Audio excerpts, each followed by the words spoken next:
오늘 본문 5장 16절의 말씀에 세월을 아끼십시오, 때가 악합니다 라는 말씀이 있습니다. 세월을 아끼라는 말씀은 어떤 의미일까요? 대부분의 영어 번역본들에서는 시간을 다시 살아, 시간을 최선으로 사용하라, 모든 기회를 최대한 활용하라 라는 의미로 다양하게 번역이 되어 있습니다.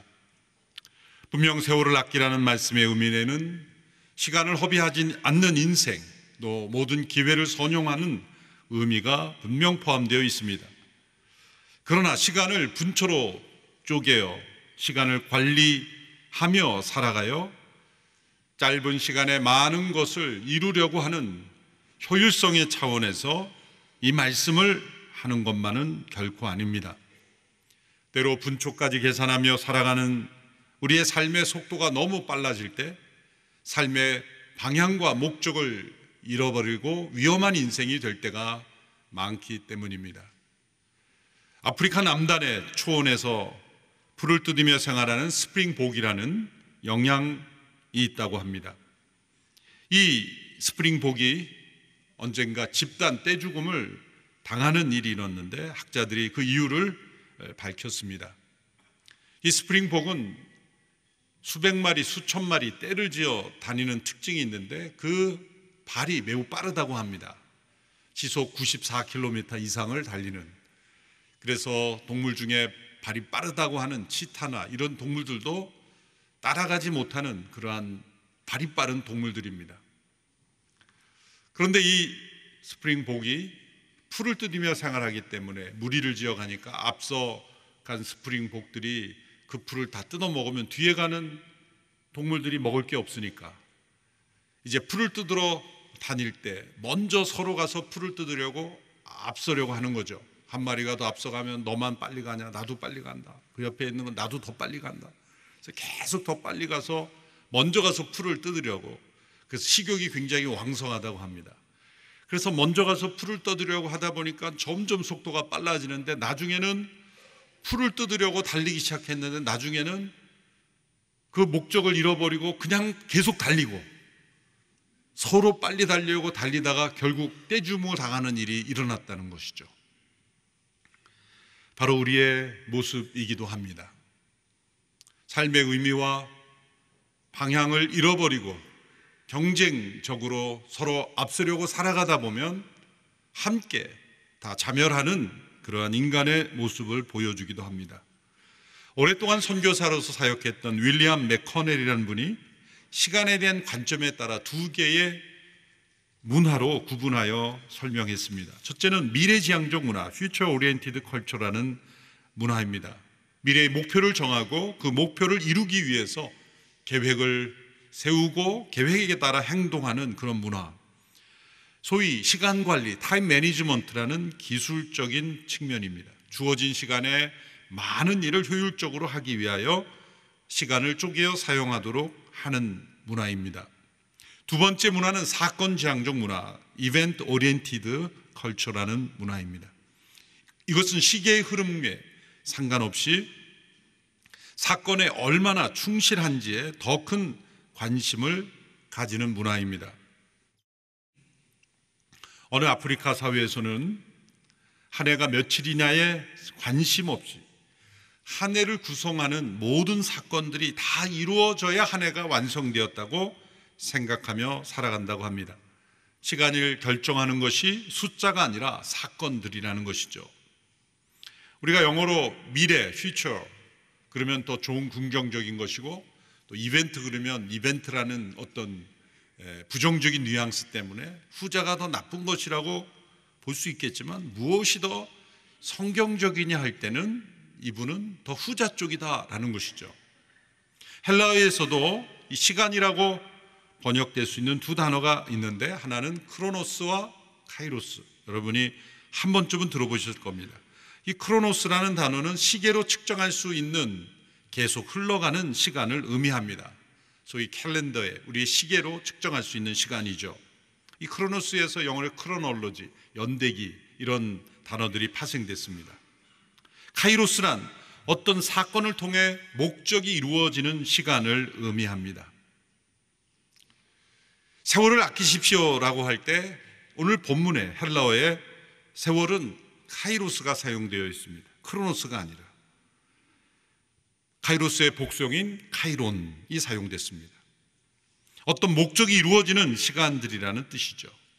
그러므로 앞서 미래지향적 문화에서 소위 시간 관리란 측면에서 정해진 시간에 효율적으로 많은 것을 성취하기 위해 시간을 관리한다는 측면이 아니라 어떤 사건을 통해 목적이 이루어지는 삶을 추구하라라는 그러한 개념에서 카이로스를 아끼라, 다시 찾으라, 회복하라, 그것을 얻으라, 그런 의미로 말씀하였다는 것을 기억해야 합니다. 제가 2004년 사역에 몰두하고 있을 때 한 목사님 갑자기 유학을 떠나도록 조치하셔서 사역에 열심히 하다 갑자기 이제 미국 유학을 가니까 언어 준비나 여러 가지가 부족했죠. 시카고의 트리니티 신학교에 입학해서 공부를 하는데 여러 토론이나 또 과제물 내는 게 여의치가 않은 것이죠. 페이퍼를 제 시간에 내는 것이 도저히 벅차서 안 되는 상황도 있었습니다. 한 과목을 들었는데 그 교수님께 찾아갔습니다. 폴 히버트라는 교수님, 선교사 출신 문화인류학자인 유명한 선교사 출신 교수님이었습니다. 그분께 저의 사정을 말씀드렸더니 그분이 이렇게 대답해 주셨습니다. 과제 마감일이 있지만 그 마감일에 맞추어서 숙제를 내는 게 중요한 것이 아니라 당신이 과정을 통해 무엇을 배웠는가가 더 중요하기 때문에 나는 마감일에 꼭 맞춰야 성적을 주지 않고 마감일이 넘어도 나는 성적을 똑같이 준다. 당신이 학교에 적을 두고 있고 내가 살아야 했는 한 내가 성적을 줄 테니까 마감일에 맞추는 것에 초점을 두지 않고 당신이 무엇을 배웠는가에도 초점을 둬라. 제가 못 알아들었는가 의심이 들어서 여러 학계 선배 학생들에게 물어봤더니 그분은 사실이래요. 자기는 1년 뒤에 내도 똑같은 성적을 받았다는 거예요. 정말 믿을 수 없을 만큼 은혜스러운 분이죠. 저는 그래서 그 교수님 과목만 계속 들은 겁니다. 다른 교수님은 마감일 끝나면 뭐 여지없이 탈락인데 그분은 정반대의 삶을 살고 계시고 학교에서도 포기하고 레코드 오피스에서 그분이 원하는 대로 할 수 있도록 워낙 저명한 학자이고 권위 있는 분이기 때문에 인정을 해준 거죠. 그리고 공부하던 중에 이제 한 목사님 갑자기 뉴저지에 가서 목회를 하라고 추천을 하셨어요. 목사님 시카고에서 공부하는데 어떻게 뉴저지에서 목회를 합니까? 했더니 왔다 갔다 하면서 해. 한 목사님은 서울 인천 거리인 줄 아셨나 봐요. 그게 불가능하다고 여겼지만 이 교수님이 생각난 거예요. 이분 과목만 들으면 이것도 가능하겠구나. 그래서 저는 오래 걸리더라도 이분 과목으로 졸업을 해야 되겠구나. 결국 그래서 졸업을 할 수 있게 된 거죠. 이분은 어떤 생각으로 그런 방침을 가진 것일까요? 미래지향적 문화, 어떤 제한된 시간에 효율적으로 많은 것을 해내는 방식으로 그 시간에 도달하지 않으면 감점을 주는, 사실 사회 일반 원리죠. 그런 것이 없으면 어떻게 사회가 운영이 되어 있습니까? 그런 질서가 잘못됐다는 게 아니라 그것이 전부인 줄 알고 그것에 의해서만 살아가면 안 된다라는 뜻이죠. 이분은 학교에 학칙이 있지만 그걸 뛰어넘어서 학생이 시간이 더 필요하다고 하면 줄 수 있는 은혜, 또 무엇을 배웠는가에 초점을 두라고 철저하게 교육을 하는 것은 과정을 내가 패스함으로 단지 학위를 얻는 것이 아니라 과정을 통해 무엇을 배웠는가를 끊임없이 깨닫게 하는 그런 교육 철학. 이것이 바로 카이로스적인 그러한 시각을 가지고 사셨다는 것이죠. 그러면 세월을 아끼라 그 뒤에 나오는 이유가 뭡니까? 때가 악하기 때문이다. 그럼 여기 때라는 단어가 또 나옵니다. 때가 악하기 때문이다. 앞에 세월이라는 단어는 카이로스라는 단어였고 뒤에 때라는 단어를 보면 영어로 번역하면 the days, 날들이라는 거예요. 우리말로 사실 세월이죠. 세월이 뭡니까? 여러 날들 아닙니까? 그래서 오히려 뒤에 단어가 세월로 번역하는 것이 더 적합한 것 같습니다. 그래서 저 나름대로 이것을 다시 직역해보면 이렇게 번역될 수 있습니다. 카이로스들을 다시 찾으십시오. 세월이 약하기 때문입니다. 이 카이로스라는 단어가 영어건 한국말이건 딱 대비되는, 정확하게 대비되는 단어가 없기 때문에 그냥 세월이라고 번역했고, 영어에는 기회를 사라, 시간을 다시 찾으라, 이런 단어로 번역을 할 수밖에 없는 겁니다. 그러나 원래 의미는 뭡니까? 어떤 목적이 이루어지는 시간. 그래서 이런 단어들은 사실 그냥 우리가 우리말처럼 외래어처럼 써버리는 게 낫지 않을까. 예를 들면 성경에 아멘이라는 단어도 우리가 그냥 일상에서 쓰잖아요. 아멘이라는 단어, 뭐 로고스라는 단어. 번역이 될 수 없는 단어들은 그냥 원어를 그냥 쓰는 것도 괜찮겠다, 그런 생각을 하게 됩니다. 그래서 카이로스라는 단어를 늘 기억하는 것도 필요하다고 봅니다. 그러면 이렇게 카이로스, 그것은 나의 삶을 통한 하나님의 목적이 이루어지는 그런 순간들을 다시 찾으십시오. 왜? 세월이 약하기 때문입니다. 세상이 약하다고 그러지 않았어요. 세상이 약한 것은 당연한 것이고, 세월이 약하기 때문에 카이로스를 되찾으라 그러지 않고, 세월이 약하기 때문에 다시 찾으라. 세월이 약하다는 뜻이 무슨 의미일까? 두 가지로 의미를 찾아보았습니다. 첫째는 우리의 시간이, 우리의 날들이 사단이 악의 도구로 사용될 수 있기 때문이라는 의미입니다. 종교육자 갈뱅은 세월을 아끼라는 말씀을 시간을 사탄으로부터 다시 되찾아 사오는 것으로 해석했습니다.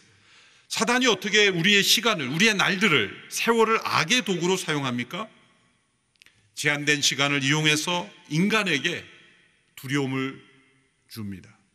많은 분들이 병원에서 병을 진단받고 의사 선생님으로부터 이제 당신의 살 날은 얼마 남지 않았습니다 라는 선고를 들으면 엄청난 충격, 공포, 두려움, 절망에 빠집니다. 우리는 그것을 지극히 당연한 것이라고 여기죠. 그러나 과연 믿음의 관점에서 그것이 당연한 걸까요? 두려움과 절망에 빠지는 것, 아무것도 염려하지 말라고 하신 하나님의 말씀에 어긋나는 것 분명 아닐까요? 왜 두려움과 절망에 빠집니까? 이제 얼마 살 날이 남지 않았다는 그 말에 우리는 사단에게 속을 수 있다는 거죠. 실제로 죽지 않을 수도 있고, 또 죽더라도 우리의 삶이 남은 여생을 두려움과 공포와 절망 속에 사는 것이 과연 믿음의 삶인가? 라는 것입니다. 어느 성도가 병을 앓고 살아가면서 의사 선생님으로부터 이제 이런 말을 들었습니다. 이제 당신은 일주일밖에 더 살지 못합니다. 근데 이 성도님이 감사합니다, 감사합니다, 환한 얼굴로 그렇게 대답하더랍니다. 의사 선생님이 어이가 없어서 당신은 어떻게 그렇게 그런 상황에서 대답을 합니까? 그랬더니 이렇게 대답했습니다. 저는 지금까지 매일매일을 오늘이 마지막 날이라고 생각하고 살아왔습니다. 그런데 일주일을 더 산다고 하니 얼마나 감사한 일입니까? 다른 시각의 삶을 살고 있었던 것입니다. 또한 시간이 많이 없기에 우리를 분주하게 만듭니다.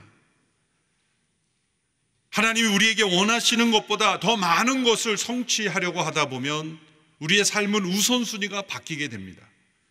분주하게 되면 우선순위를 잃어버리고 결국 하나님을 잃어버리게 됩니다. 우선순위의 정점에는 하나님 그분이 계시기 때문입니다. 먼저 그 나라와 그의 의를 구하지 않고 그 밖의 것을 먼저 구하게 되기 때문입니다.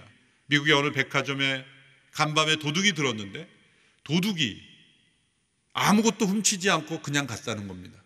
그런데 도둑이 해놓고 간 것이 있는데 모든 가격표를 다 바꿔놓은 겁니다. 아주 비싼 물건의 싼 가격표를, 싼 물건의 비싼 가격표를. 그래서 백화점이 개장한 지 한두 시간이 돼서야 그 사실을 알고 발칵 뒤집혔다는 소식이 있었습니다. 장난을 쳐놓은 거죠. 그런데 우리의 삶에 사단이 들어와서 우리의 삶의 우선순위와 가치를 다 바꿔놓는 겁니다. 제한된 시간이라는 그 시간을 사단이 이용해서 우리의 삶의 우선순위를 다 바꿔놓음으로 말미암아 사람의 생명을 앗아가고 무가치하게 만들어버린 마약을 비싼 돈을 주고 사는 그런 일들이 일어나는 겁니다.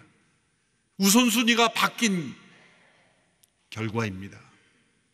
사단은 우리에게 주어진 제한된 시간의 날들을 이용해서 우리를 압박합니다.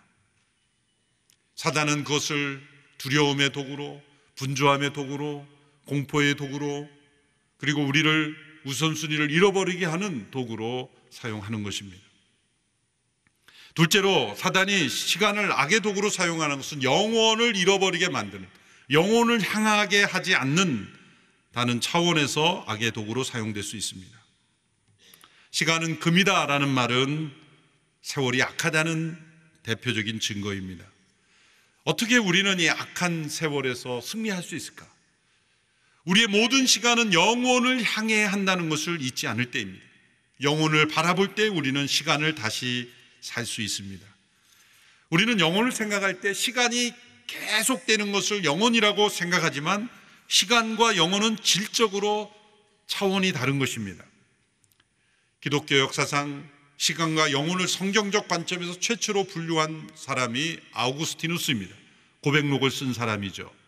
고백록에서 그는 자신의 죄와 허물을 고백했을 뿐만 아니라 자신이 깨달은 진리를 설명하는데, 시간과 영혼이라는 챕터에서 이 둘의 차이를 분명하게 구별했습니다. 그 챕터를 한 문장으로 요약하면 이렇습니다.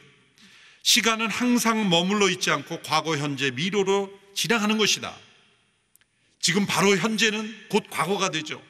미래는 바로 현재가 되고 곧 과거가 돼요. 이렇게 시간은 흘러가는 것이고 머물러 있지 않습니다. 그러나 영혼은 항상 머물러 있는 것이며 모든 것이 동시적으로 현재이다. 영원하신 하나님은 저 오래전 과거에도 현재로 계셨고 미래 시간에도 현재로 계시는, 어제나 오늘이나 영원토록 동일하신 분, 그분이 바로 하나님이십니다. 그 하나님께서 만물을 창조하시고 공간을 창조하시고 시간의 흐름을 창조하셔서 우리를 그 시간 속에 살아가도록 하셨습니다. 언젠가 이 시간이 끝날 것입니다. 하나님의 만물을 심판하실 때가 올 것입니다. 그때 우리 모두는 영혼의 세계 속으로 돌아가는 것입니다.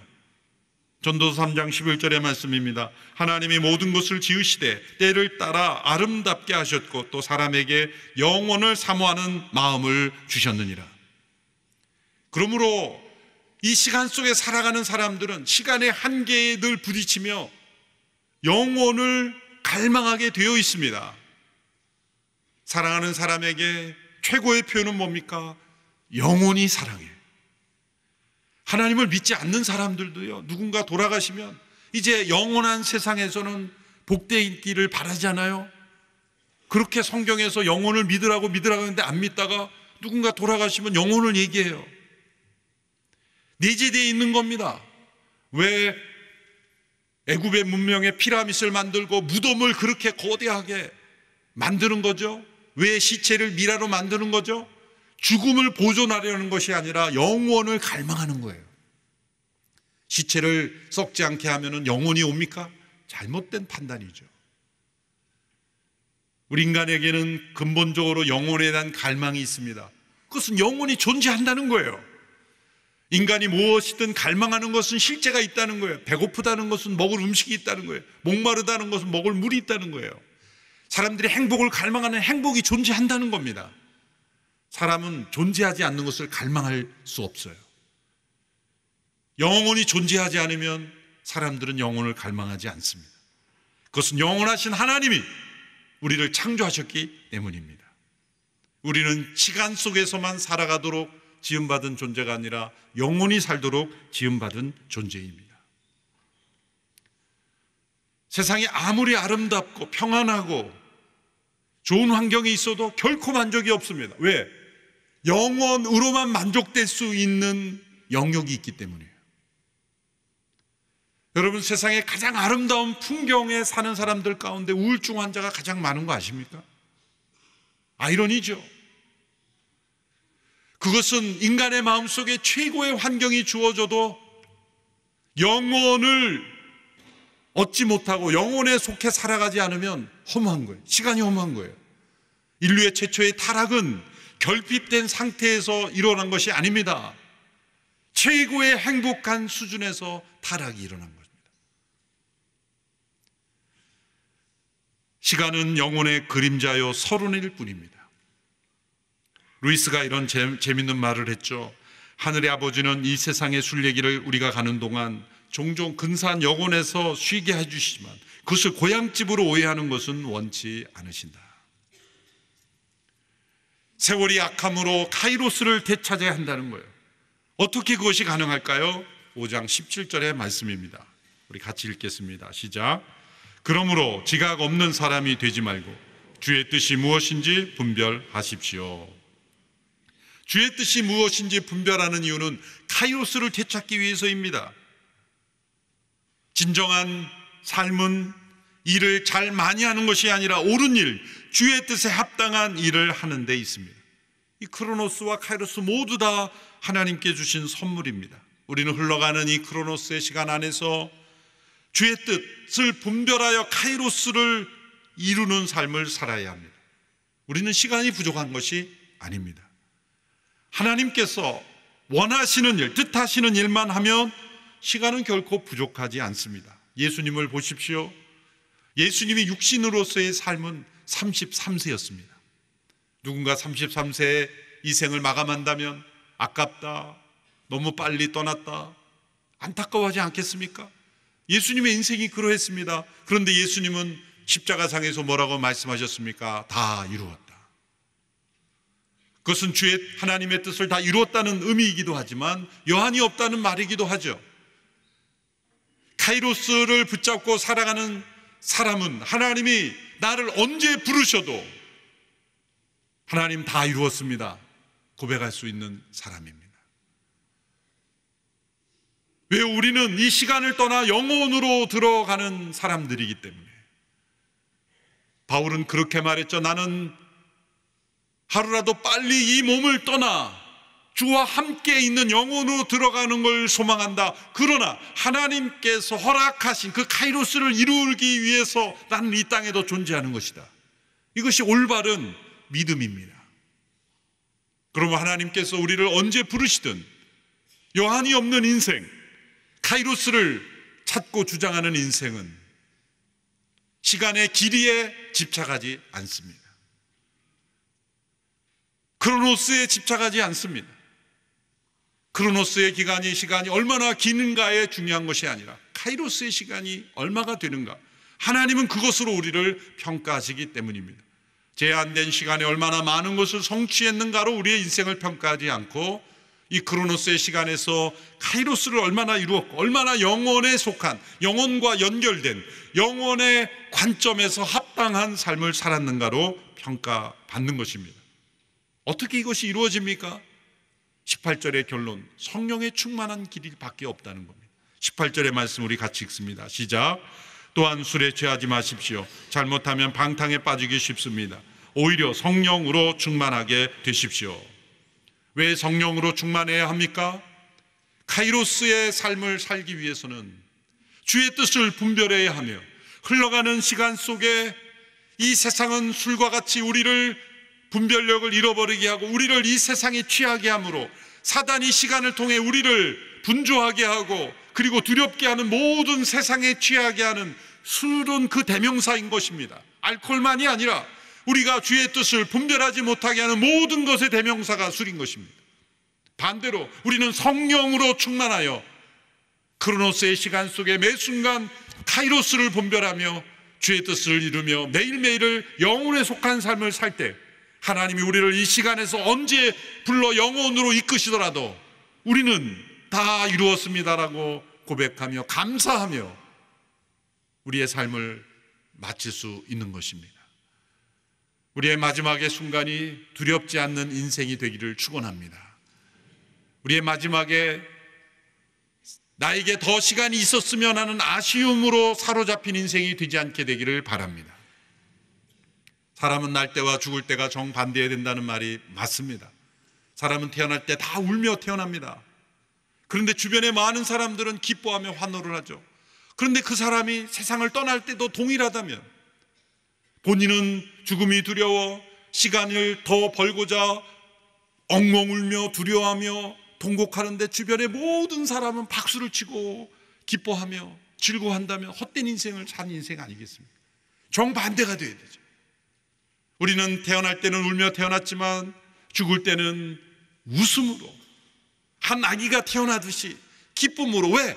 영원한 나라로 태어나는 것이기 때문에 기뻐하며 즐거워하며 우리는 이 땅을 떠날 수 있어야 돼요. 주변의 모든 사람은 그분의 떠남을 통곡하며 울며 어린아이처럼 슬퍼하는 삶, 그것이 진짜 올바른 삶을 산 것입니다. 한 해를 마감하는데 너무 죽음을 많이 얘기해서 죄송합니다만, 오늘이 우리의 마지막일지라도 후회함이 없는 인생이 바로 카이로스의 삶을 산 것입니다. 그것이 영혼에 속한 인생입니다. 그런 믿음의 삶으로 승리하는 우리 모두가 되기를 축원하며, 새로운 한 해도 그런 믿음으로 맞이하는 우리 모두가 되기를 축원합니다. 기도하겠습니다. 하나님 아버지, 우리에게 허락하신 인생의 시간 동안 이 세월을 통해 우리를 악하게 몰아가는 사단의 속임수에 넘어가지 아니하고 주의 뜻을 분별하며 살아가는, 주의 뜻을 이루는 삶이 되게 하옵소서. 예수님의 이름으로 기도하옵나이다.